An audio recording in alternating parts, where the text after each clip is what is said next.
नमस्कार, बहुत स्वागत है आप सभी का। आप देख रहे हैं टोटल न्यूज, आपके साथ मैं हूं पंकज रौतेला। चुनावी तैयारियों के बीच सियासी दल एक्शन मोड पर नजर आ रहा है, बीजेपी, कांग्रेस या फिर दूसरे दल।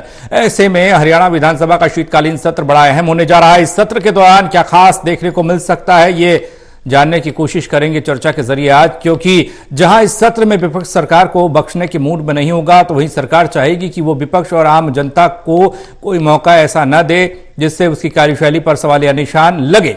ऐसे में यह कहना गलत नहीं होगा कि आगामी शीतकालीन सत्र तय करेगा चुनावी रणनीति क्या होगी।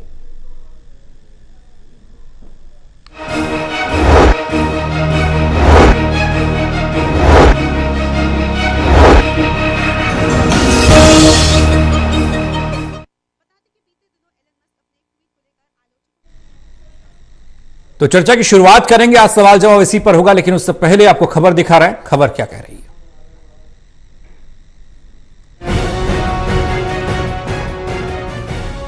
हरियाणा सरकार ने मिशन 2024 को देखते हुए तैयारियां तेज कर दी हैं। इसी कड़ी में मनोहर सरकार ने कैबिनेट की बैठक के बाद विधानसभा के शीतकालीन सत्र का भी ऐलान कर दिया है। 15 दिसंबर से शीतकालीन सत्र की शुरुआत होगी। 15, 18 और 19 दिसंबर 3 दिन सत्र की अवधि रहेगी। हालांकि सत्र की अवधि को लेकर अंतिम फैसला बीएसी की मीटिंग में ही लिया जाएगा। बैठक में इसके अलावा और भी मुद्दों पर कैबिनेट ने विचार विमर्श किया है। हरियाणा में बकाया राशि की वसूली में तेजी लाने और मुकदमेबाजी कम करने के उद्देश्य से मुख्यमंत्री मनोहर लाल ने एक मुश्त व्यवस्थापन स्कीम 2023 नामक एक अनूठी योजना को मंजूरी प्रदान की है। ये योजना पूर्व जीएसटी प्रणाली में आबकारी और कराधान विभाग के विभिन्न अधिनियमों द्वारा शासित बकाया राशि की वसूली की सुविधा के लिए बनाई गई है। ये योजना अधिसूचना की तिथि से लागू होगी। कैबिनेट बैठक में IOCL पानीपत रिफाइनरी के पहले चरण के लिए विस्तार के लिए 3 गांवों आसनकला, बालजतान और खंडरा के ग्राम पंचायतों को 350.5 एकड़ पंचायती जमीन को Indian oil corporation Panipat refinery और पेट्रोकेमिकल कॉम्प्लेक्स पानीपत को बेचने की मंजूरी प्रदान की गई। IOCL पानीपत रिफाइनरी आसनकला गांव की 140 एकड़ 6 कनाल 12 मरला, बालजतान गांव की 152 एकड़ 2 कनाल 15 मरला और खंडरा गांव की 57 एकड़ 2 कनाल 19 मरला भूमि को बाजार कीमत 2.20 करोड़ रुपए प्रति एकड़ की दर से खरीदेगी। मंत्रिमंडल की बैठक में पूरे राज्य में कनेक्टिविटी को बढ़ावा देने के लिए उच्च गुणवत्ता वाली प्रौद्योगिकी और संचार बुनियादी ढांचे की उपलब्धता बढ़ाने के उद्देश्य से communication and connectivity infrastructure policy 2023 में संशोधन को मंजूरी दी गई है। ये नई policy communication and connectivity infrastructure policy 2017 की जगह लेगी और 2022 में केंद्रीय संचार मंत्रालय द्वारा अधिसूचित संशोधित भारतीय टेलीग्राफ राइट ऑफ वे नियमों के साथ संरेखित होगी। हरियाणा सरकार ने कैंसर रोग की 3rd और 4th स्टेज के मरीजों को वित्तीय सहायता देने के लिए एक अहम निर्णय लिया है। इसके तहत पात्र रोगियों को वृद्धावस्था सम्मान भत्ता योजना की तर्ज पर मासिक भत्ता दिया जाएगा। इस योजना के तहत प्रदान की जाने वाली वित्तीय सहायता आवेदक द्वारा किसी भी अन्य सामाजिक सुरक्षा पेंशन योजना के तहत प्राप्त किए जा रहे लाभ के अतिरिक्त होगी। योजना की तर्ज पर 1 जनवरी 2024 से 3,000 रुपए मासिक वित्तीय सहायता प्रदान की जाएगी। ऐसे कैंसर के मरीज जिनकी पारिवारिक सालाना आय अन्य सामाजिक सुरक्षा पेंशन योजना की राशि को छोड़कर 3 लाख रुपए से कम है, वो पात्र होंगे। फिलहाल मनोहर सरकार अपने विकास कार्यों और आगामी चुनाव के लक्ष्य के साथ आगे बढ़ रही है और विधानसभा के पटल पर योजनाओं और विकास कार्यों को रखेगी। हालांकि शीतकालीन सत्र के ऐलान के बाद विपक्ष ने सरकार को घेरने की तैयारियों में जुटना शुरू कर दिया है। क्या कुछ सत्र के दौरान देखने को मिलता है? अब ये 15 दिसंबर को ही देखने को मिलेगा और इस शीतकालीन सत्र का आगामी चुनाव पर कितना असर होगा, ये भी देखना दिलचस्प होने वाला है। तो चुनावी मौसम में हर घटने वाली घटना को उसी नजरिए से देखा जा सकता है और देखा जाता है। सभा को उस तरीके से देखते हैं, बैठकों को उस तरीके से देखते हैं, क्योंकि चुनाव मुहाने पर खड़ा है। ऐसे में शीतकालीन सत्र, हालांकि 3 दिन का शीतकालीन सत्र काफी संक्षिप्त है, छोटा है, लेकिन इसमें क्या रणनीति रहने वाली है, क्या ये देखने को मिलेगा कि आगामी चुनाव की रणनीति इस शीतकालीन सत्र के जरिए दिखाने और बताने की कोशिश होगी। वहीं विपक्ष के पास भी ये बड़ा मौका होगा शीतकालीन सत्र के दौरान सरकार को घेरने का, उसके काम पर सवाल उठाने का, उसकी कमियों को बताने का और जनता तक इसे पहुंचाने का। इस पर बात करेंगे। हमारे साथ मेहमान जो जुड़े हुए हैं, doctor Mahesh Kumar, associate editor Hisar, Virendra Soni ji वरिष्ठ पत्रकार, थोड़ी देर में राजकुमार सिंह वरिष्ठ पत्रकार हमारे साथ जुड़ जाएंगे। चर्चा की शुरुआत महेश आपसे करने जा रहे हैं। जिस तरीके से अभी तक सियासी वार पलटवार का दौर हरियाणा में देखने को मिला है, अलग अलग तरह की रणनीति अलग अलग पार्टियों द्वारा बनाई गई, लेकिन उस बीच ये 3 दिन के शीतकालीन सत्र में किस तरह की तस्वीर देखने को मिल सकती है?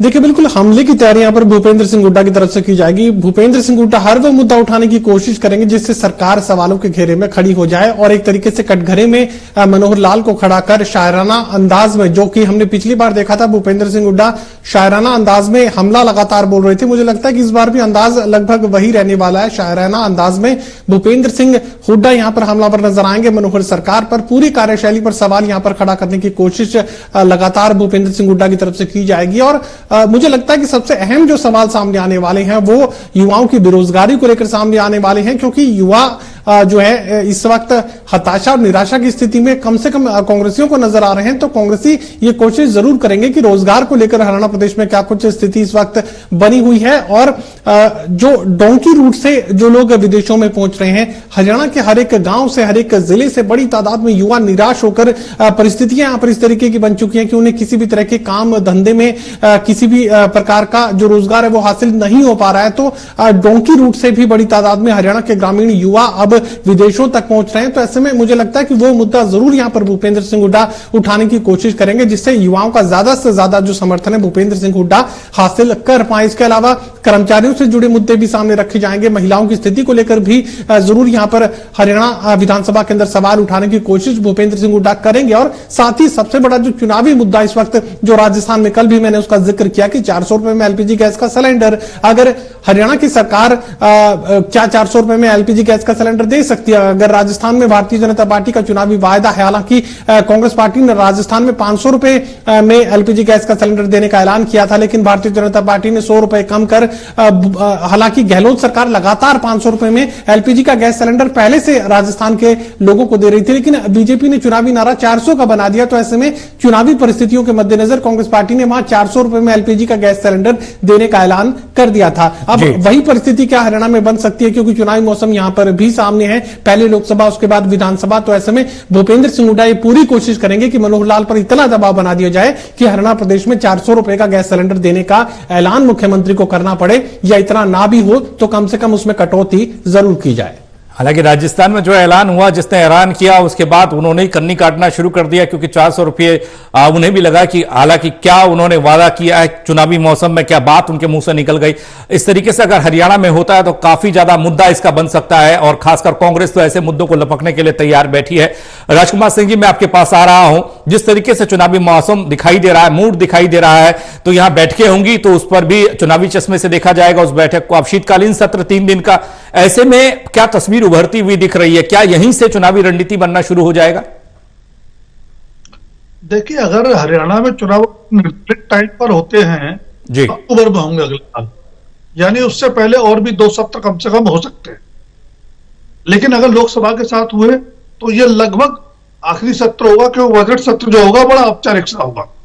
ऐसे में विपक्ष की कोशिश जरूर होगी कि तमाम ऐसे मुद्दों पर सरकार को घेरने की कोशिश करे जो उसको चुनाव में लाभ पहुंचा सकते हैं।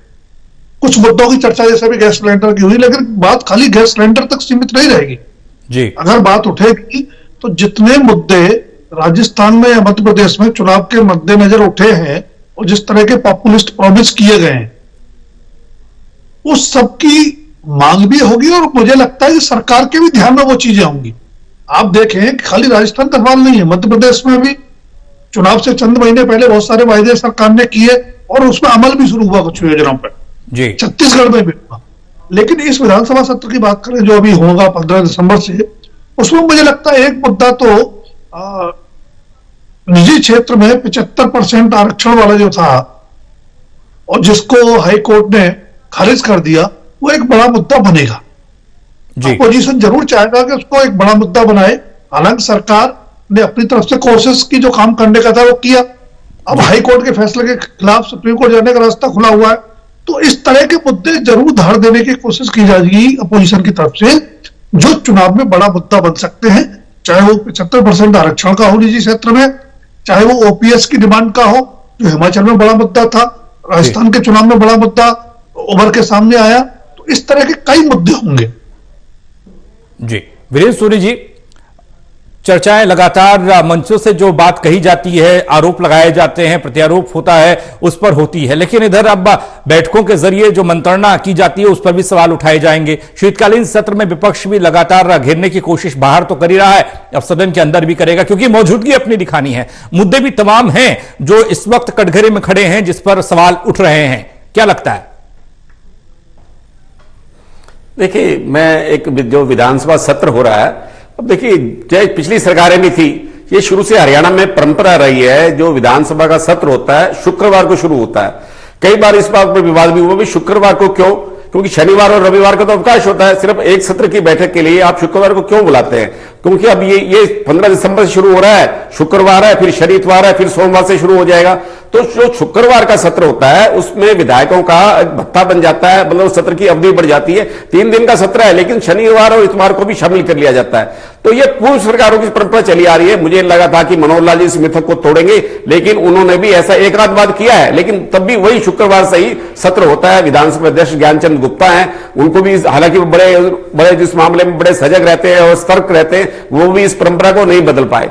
जहां तक दूसरे मुद्दों की बात है, अब देखिए, सरकार ने अपने जो है बिल पास कराने हैं, तो शव यात्रा सम्मान विधेयक भी ला रही है सरकार, और भी जितने उसके लंबित विधेयक हैं उनको पास कराएगी, क्योंकि उनको मालूम है कि सरकार ने जो उनका जो पेंडिंग एजेंडा है उसको पूरा करना है और विपक्ष ने सरकार को घेरना है। शिक्षा के मुद्दे पर भी घेरेगा। अभी एक रिपोर्ट आई है जिसमें 500 से अधिक विद्यालयों में जो लड़कियों के लिए है वहां पर शौचालय तक नहीं है। तो मतलब हमारी जो शिक्षा की स्थिति है, हालांकि सरकार ने अब ये घोषणा की है कि बीपीएल परिवारों को जिनकी आय 1,80,000 रुपए है, उनके जो बच्चियों को जो है कॉलेज तक जो फ्री शिक्षा दी जाएगी।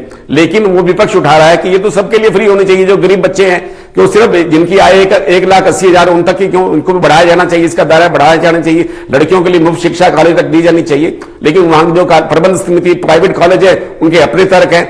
तो सरकार अपनी लोकप्रिय योजनाओं को गति देने के लिए तो प्रयत्नशील है ही है, लेकिन सरकार को जो है विपक्ष का भी बड़ा सामना करना है। देखिए, विपक्ष हालांकि पहले से ज्यादा आक्रामक है, लेकिन विधानसभा के अंदर तो अभय चौटाला काफी आक्रामक रहते हैं। और जो स्वास्थ्य मंत्री अनिल विज का जो विवाद है, मुझे लगता है वो जल्दी निपट जाएगा। नहीं अगर निपटा तो विश्वसनीय वो जो रूप है जो उसका वहां पर विवाद है अनिल विज जी का और मुख्यमंत्री जी के बीच में जो चल रहा है, तो विपक्ष उस पर निशाना साधेगा, उनको अवसर मिलेगा।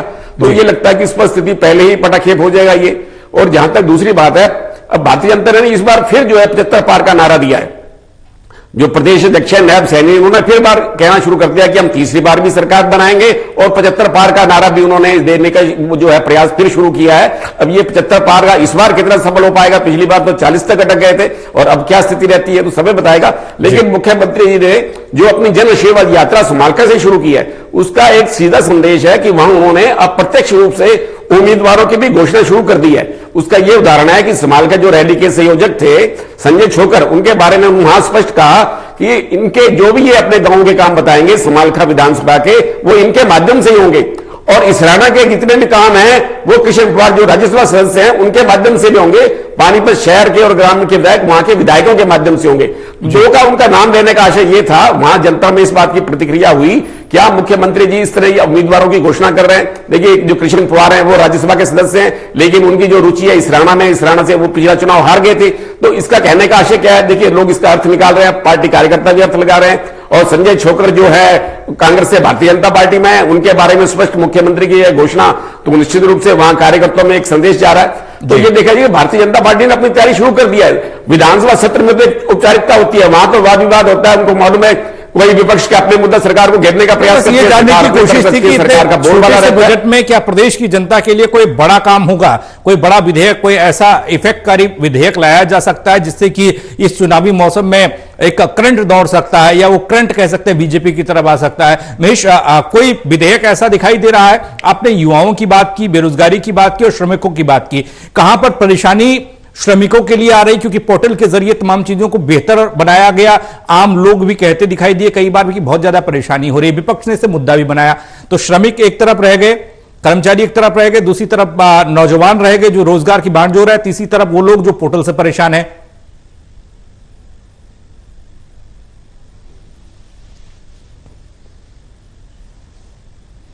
देखिए, साफ तौर से एक बात को समझ लीजिए कि मध्य प्रदेश और राजस्थान के जो भी चुनावी मुद्दे थे वो हरियाणा पर सीधा असर दिखाने वाले हैं। अब श्रमिकों की आप बात कर रहे थे, श्रमिकों के लिए बेहतर जीवन देने की कोशिश जरूर यहां पर नीतियों के लिहाज से की गई, लेकिन जो अवसर थे श्रमिकों के लिए, जो श्रम के अवसर थे वो लगातार यहां पर घटते हुए चले गए। जिस तरीके से इंडस्ट्रियलाइजेशन पिछली सरकारों में देखने को मिल रहा था, धड़ाधड़ सीएलयू मिल रहे थे, हालांकि सीएलयू के पैमाने वहां पर अलग थे, लेकिन जिस तरीके से औद्योगिक विस्तार वहां पर छोटी छोटी यूनिट्स के रूप में देखने को मिल रहा था, वो अब कहीं दूर तक नजर नहीं आ रहा है। एनसीआर के इलाके में जरूर यहां पर महंगी जमीन को बड़े बड़े जो उद्योगपति हैं उन्होंने हासिल करने की यहां पर कोशिश जरूर की है, बड़े बड़े स्टोर्स बनाने की कोशिश की है, लेकिन एनसीआर के इलाके की महंगी जमीन को अगर छोड़ दें तो औद्योगिक विकास नहीं हो पाया, जिसकी वजह से श्रमिकों को लगातार उनके काम करने के जो अवसर है वो घटते हुए चले गए। पहले जीएसटी, उसके बाद नोटबंदी और उसके बाद कोरोना, लगातार जो छोटी छोटी यूनिट्स थी वो खत्म होती चली गई, जिसकी वजह से जो श्रमिकों के लिए काम करने के अवसर थे वो लगातार घटते हुए चले गए।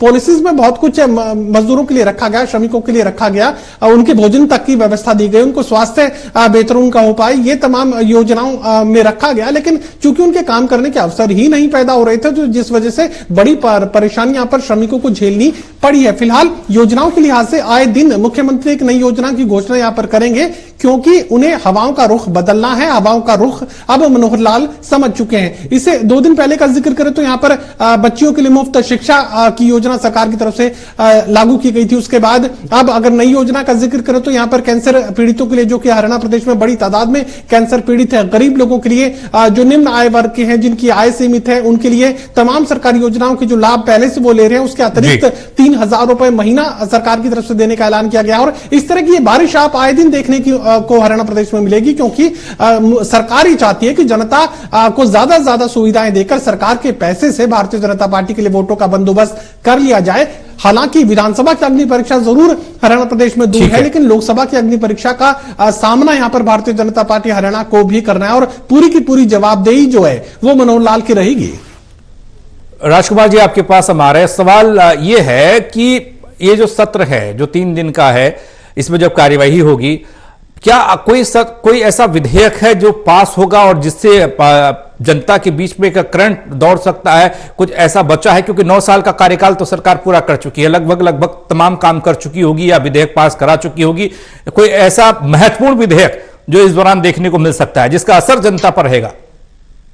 देखो, मुझे लगता है विधेयक के बारे में अभी कोई टिप्पणी करना इसलिए जल्दबाजी होगा, करीब अभी 18 दिन बाकी है सत्र में जी, और उससे पहले कैबिनेट की बैठक एक और होगी जी, जिसमें इस सत्र के लिए अपनी रणनीति को और जो विधायी कार्यकाज होंगे उनको अंतिम रूप दिया जाएगा। लेकिन एक बात तय मान लीजिए कि विधेयक के रूप में हो या उसके पहले भी, जैसा महेश भी जिक्र कर रहे थे, शायद ही कोई महीना ऐसा जाता होगा जब सरकार की तरफ से कोई ना कोई ऐसी घोषणा न होती हो जो किसी जरूरतमंद वर्ग की जरूरतों को पूरा करने वाली। तो घोषणाएं लगातार हो रही हैं और आगे भी होती रहेंगी, और इसमें दो राय नहीं है कि सरकार ने कई ऐसे इनोवेटिव काम भी किए, चाहे वो ट्रांसपेरेंसी की बात हो, चाहे टेक्नोलॉजी के इस्तेमाल की बात हो, चाहे सर्विसेज को ऑनलाइन करने की बात हो। लेकिन एक जो समस्या ज्यादातर योजना में आई है वो है कि योजनाएं जमीन पर नहीं उतर पा रही है, उनके इंप्लीमेंटेशन में कहीं ना कहीं कुछ कमी रह जाती है, या टेक्नोलॉजिकल जो फ्लॉ है वो आ जाता है, तो उसको दूर करने की बड़ी चिंता सरकार को होनी चाहिए। तीसरी बात, जो भी सरकार ने काम किए 9-9.5 साल में, उनको जनता तक पहुंचाना, मुझे लगता है ये सबसे बड़ी चुनौती होती है चुनावी साल में किसी भी राज्य सरकार के लिए जी। क्योंकि 9 साल या 4 साल का समय तो निकल जाता है, चुनाव से पहले आपको सारे कामकाज लोगों तक पहुंचाने होते हैं, और यह काम संगठन से बेहतर कोई नहीं कर सकता है। तो कहीं ना कहीं संगठन को ज्यादा सजग और सक्रिय होना होगा, और जैसे मुख्यमंत्री ने अपनी आशीर्वाद यात्रा शुरू की, जन आशीर्वाद यात्रा शुरू की है, उसकी तर्ज पर संगठन को भी जगह जगह जनसंपर्क के अभियान चलाने चाहिए, ताकि अपनी योजनाएं बता सके और उसमें जनता का फीडबैक भी मिलेगा, कहां परेशानी आ रही है और क्या कुछ और करने की जरूरत है। तीसरी बात जो आप कह रहे थे राजनीतिक चुनौतियों की, इसमें दो राय नहीं है कि अगला चुनाव बहुत चुनौतीपूर्ण होगा, लेकिन वो 2 कारकों पर निर्भर करेगा। एक, कांग्रेस जो फिर से डिवाइडेड हाउस नजर आ रही है। अभी आपने देखा 2 दिन पहले कुमारी शैलजा ने भी दावा कर दिया कि मुख्यमंत्री पद की वो भी दावेदार है, वो भी विधानसभा चुनाव लड़ेंगी। संगठन अभी तक नहीं बन पाया है, तो क्या कांग्रेस एकजुट होगी? और कांग्रेस जितनी ज्यादा एकजुट होगी उतनी ज्यादा चुनौती बीजेपी को दे पाएगी। दूसरा कोण होगा कि जेजेपी और बीजेपी का गठबंधन चुनाव तक चलेगा नहीं चलेगा, क्योंकि इस गठबंधन पर निर्भर करेगा कि जेजेपी का परफॉर्मेंस कैसा होगा चुनाव में और उसके ही मुकाबले आईएनएलडी का परफॉर्मेंस कैसे होगा। तो राजनीतिक चुनौती गंभीर हो सकती है, बशर्ते कांग्रेस बहुत ज्यादा एकजुट हो ईमानदारी के साथ, और जेजेपी और बीजेपी का जो रिलेशन है उसकी कोई तस्वीर उभर के सामने। जी वीर सोनी जी, एक 9 साल का कामकाज का रिजल्ट आपको जनता के सामने रखना होगा। इस 9 साल में जो आपने काम किया वो आपको सफलतम बुलंदियों तक पहुंचा सकता है, या फिर सत्ता विरोधी लहर जिसे हम कहते हैं एंटी इनकम्बेंसी, उसका शिकार बना सकता है। मौजूदा स्थिति में जो काम हुआ उसको धरातल पर पहुंचाया गया, कितना पहुंचाया गया, और पहुंचाया गया तो जनता को बताना जरूरी है, वो बताने में सफल रही है सरकार? नहीं, देखिए सरकार के हर समय पर प्रयास रहे हैं। अब देखिए विकसित भारत संकल्प यात्रा शुरू हो रही है, 50 दिन का अभियान है जो यात्राएं जाएंगी, और वहां लोगों के काम भी होंगे। वहां लोगों के ड्राइविंग लाइसेंस, वोटर कार्ड और जितने प्रॉपर्टी आईडी, फैमिली आईडी, ये जो समस्या है उसका समाधान भी होगा। और इस 50 दिन के अभियान के अंदर जो है, जो अधिकारी रथ यात्रा निकाल रहे हैं, मतलब, और उसका जो भारतीय जनता पार्टी के संगठन के लोग हैं वो भी साथ जुड़ेंगे। तो इस अभियान का तो उद्देश्य सिर्फ इतना ही है, जो केंद्र सरकार और राज्य सरकार इनकी उपलब्धियों का प्रचार करना। सरकार अपना मीडिया में काफी प्रचार कर रही है, लेकिन इस समय जो है सत्ता विरोधी भावना है, अभी लहर नहीं बनी है, ये भावना है लोगों के अंदर, सत्ता विरोधी भावना है, क्योंकि लंबा समय है, 9 वर्ष का समय जो होता है काफी लंबा रहता है, तो लोग भी कुछ परिवर्तन चाहते हैं। तो और कांग्रेस की तरफ भी अपना अभियान चला रही है कांग्रेस भी। तो कुल मिला के देखा जाए कि भारतीय जनता पार्टी के साथ चुनौती तो है, लेकिन भारतीय जनता पार्टी का संगठन इतना मजबूत है कि ऐसे जो जिला अपने प्रदेश अध्यक्ष हैं वो जो है 15 जिलों में जाकर अपना प्रवास कर चुके हैं, अभी उनके नागरिक अभिनंदन हो रहे हैं। और उसके बाद जो है संगठन के विस्तारकों का जो सम्मेलन है, 90 विस्तारक है विधानसभा क्षेत्र जो विस्तारक है, उसका कल प्रशिक्षण शिविर भी यहाँ संगालका में हो रहा है। मुख्यमंत्री और अपने जो त्रिपुरा के विप्लव देव जी जो प्रभारी हैं वो भी आ रहे हैं। तो मतलब भारतीय जनता पार्टी के अपने स्तर पर तो तैयारी है, लेकिन जनता में जितना होना चाहिए बिल्कुल सही बात है, धरातल पर उतना काम नहीं है। पोर्टल से लोगों को शिकायतें हैं, लोग जो उसमें कई विसंगतियां भी हैं, तो सरकार उस दिशा में अग्रसर है, लेकिन सरकार को अभी बहुत कुछ करने की आवश्यकता है। अमेश, 75+ का नारा ये कल गुरुग्राम में थे सनी साहब, तब भी सुनने को मिला है, पिछली बार भी था, उससे पिछली बार भी था। तो सीटें कम हुई हैं, नारा बशर्ते वही रहा हो। इस बार इस नारे में कितना दम दिखाई देता है? क्या ये जो माहौल बन रहा है ये इसके मुफीद है?